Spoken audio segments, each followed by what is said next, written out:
My business was garbage back then, Death Row Records. I let them control everything because I trusted them and I felt like they wouldn't do me wrong. They put me in the game. You lied and said you came to visit me in prison, which you never did. You said you got Snoop for me, which you never did. I sold Snoop bitch ass to Priority Records and Brian Turner. I had people talking to me and they said, Cash Money's looking for a distribution deal. And I was prepared to do it. But P was really serious about not letting us sign Cash Money. The day Suge Knight tried to force Master P to bow down and failed, Master P stared him dead in the eye. No fear, no flinch. This is the wild story of how Master P stormed into Suge Knight's turf, stood tall, and didn't just hold his ground. He ended up saving Snoop Dogg's life. Back in the late 90s, LA was ruled by three beasts: earthquakes, traffic, and Suge Knight. But only one of them could ruin your life for real. And that was Suge. This man wasn't just trouble. He was straight up fear. When Suge pulled up, it wasn't just an entrance, it was a takeover. Suge ran Death Row Records like a straight up mob boss with the swagger of a villain straight out of a movie. Tupac. We end up yapping and yapping and yapping. They talking behind my ear. So I'm like, let me holler at you.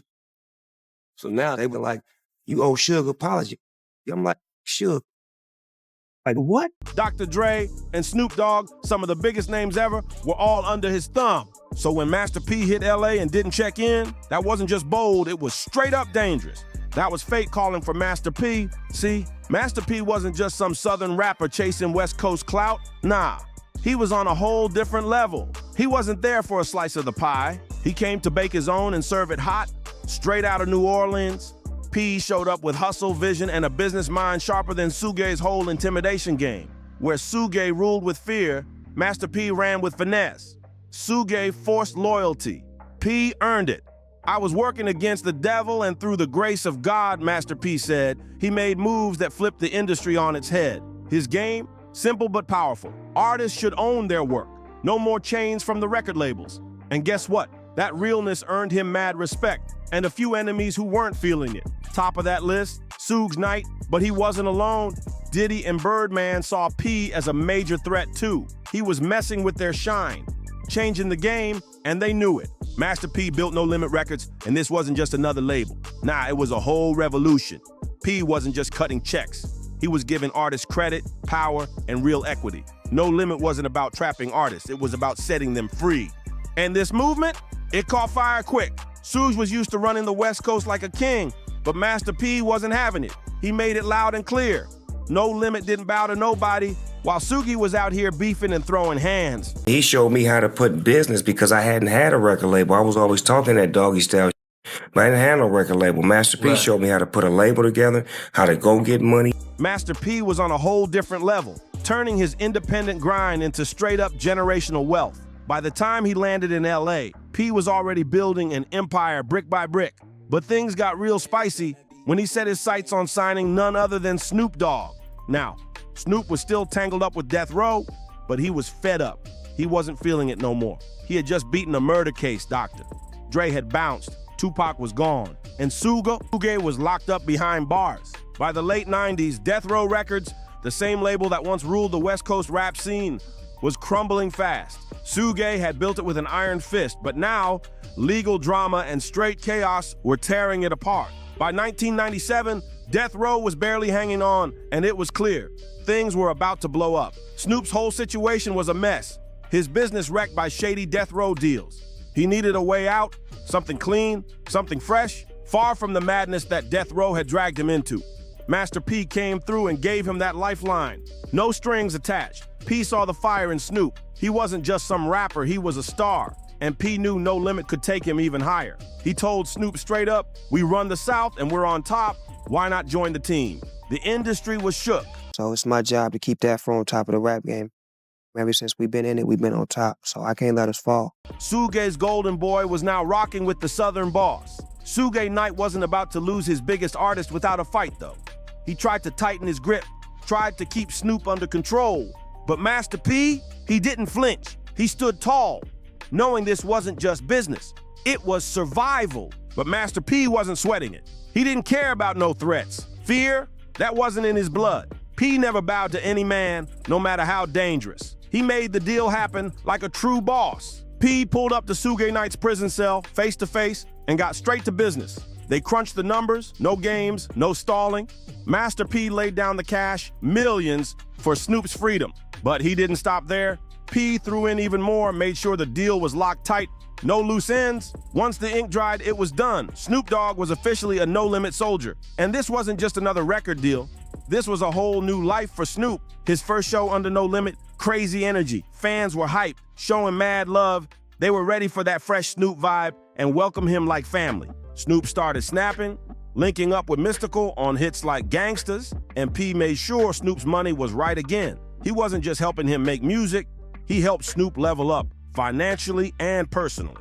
By 1999, Snoop dropped Top Dog, his second No Limit album, and it blew up the charts. He didn't stop there. Basically got run out of there. You went to the Bay. Once you get on the West Coast, shit get real on the Bay. Snoop dropped 3 fire albums with Master P, and every one of them hit hard. But here's where it gets wild. Snoop wasn't just planning to switch labels, he was ready to throw shots. Right after signing with No Limit, Snoop had a bold idea. Drop a whole diss album aimed straight at Suge Knight. The title? For Death Row. A full-on lyrical attack on the label that made him famous and the man who once called the shots. For Snoop, this was personal. Years of being trapped, controlled, and played, it was time to vent all that frustration.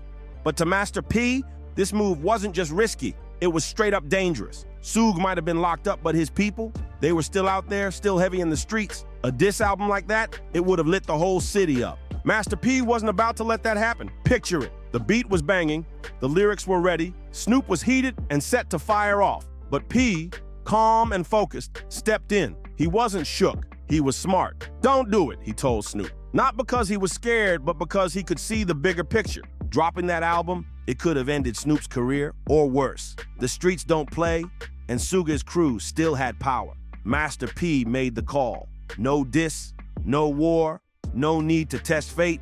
And in that moment, he didn't just protect Snoop's future, he might have saved his life. Even Snoop says Master P saved him, and looking at how wild things were back then, it's clear why.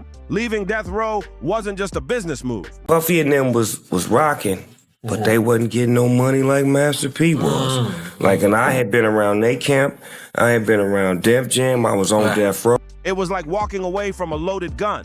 Snoop was chilling in the green room, soaking up the calm before the storm, until it hit. Out of nowhere, 7 dudes dressed in all black, Death Row affiliates, rolled up and surrounded him.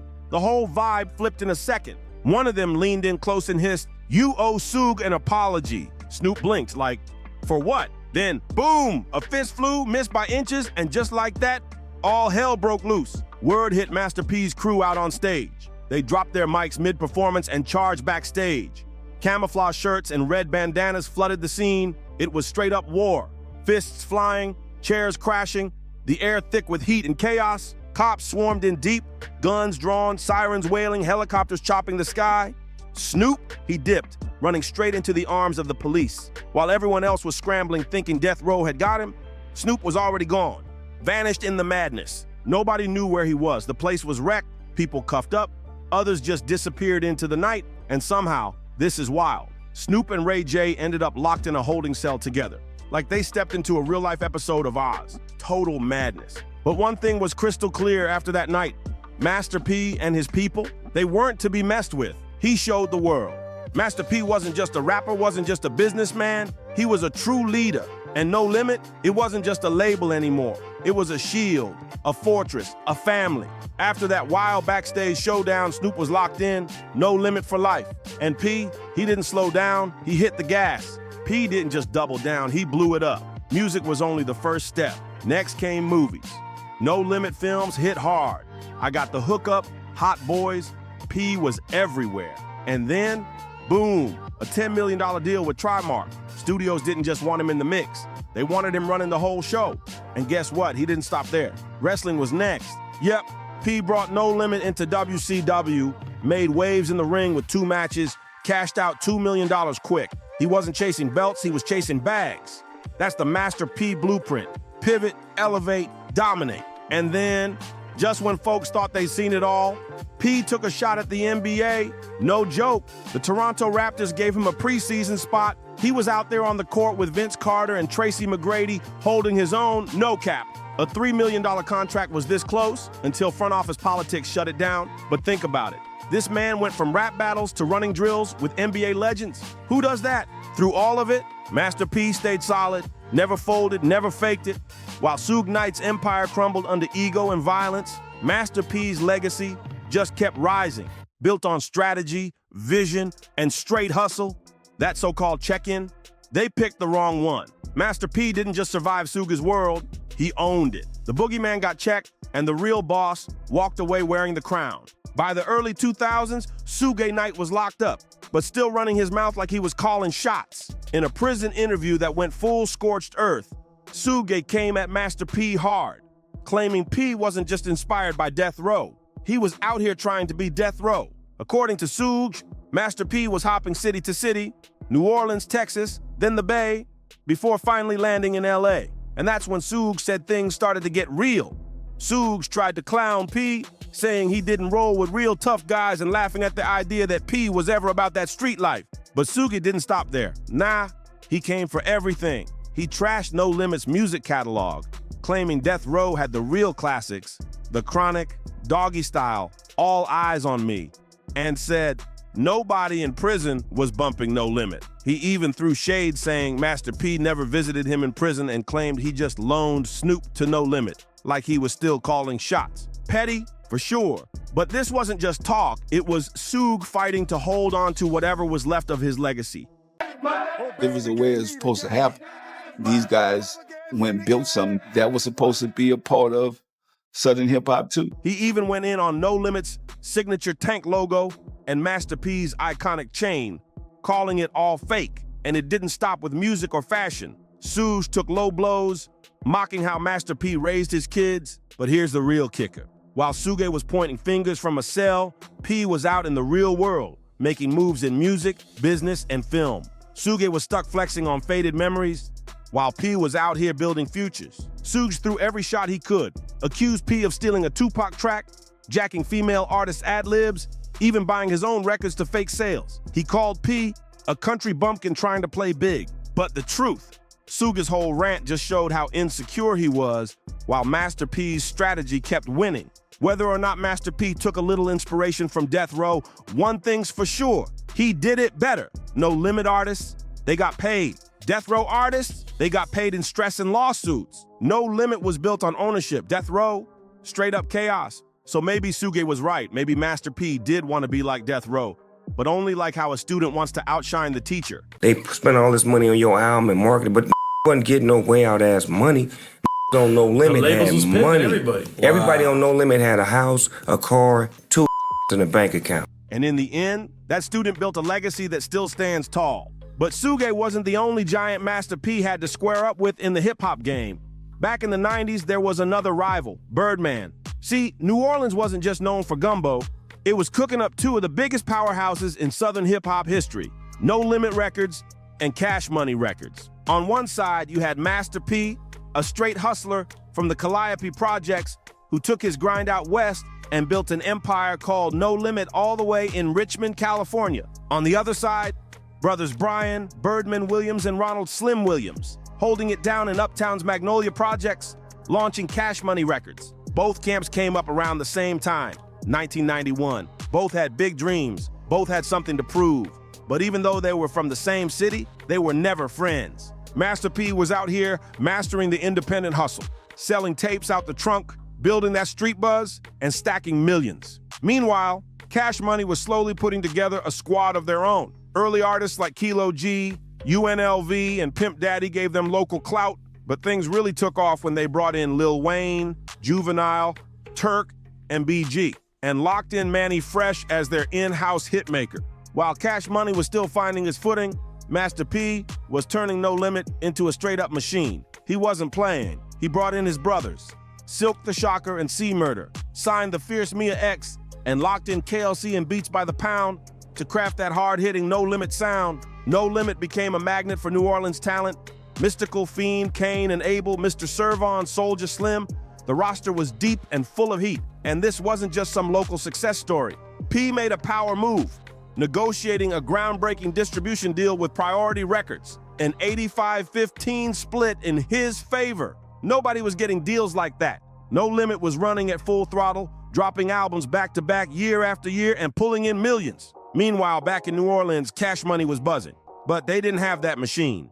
They were moving units regionally through Southwest Wholesale, making noise in the South. But they needed a major deal to go national. And that's when it got real interesting. At one point, MasterP and his crew sat down with Birdman and Slim. There was talk of a partnership, No Limit and Cash Money linking up. It could have been massive, but it all fell apart fast. Too many differences. Business-wise, street-wise, ego-wise, they just couldn't see eye to eye. Then it got worse. When Priority Records started looking at Cash Money, thinking about bringing them in, MasterP allegedly stepped in and shut it down. CP repped the Calliope projects, and Birdman...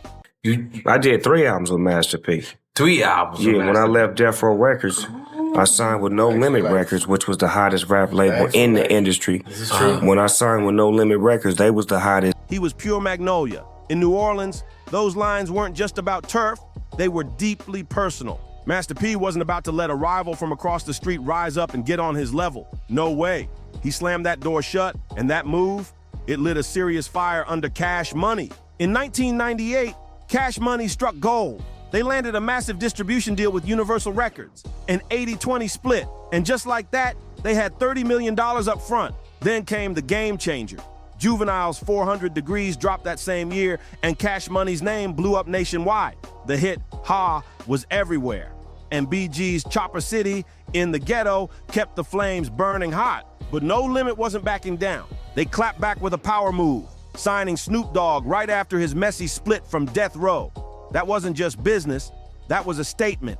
P also locked in New Orleans legend Soulja Slim, doubling down on his roots while flexing with West Coast muscle. Snoop wasn't just some rapper, he was a symbol, a victory.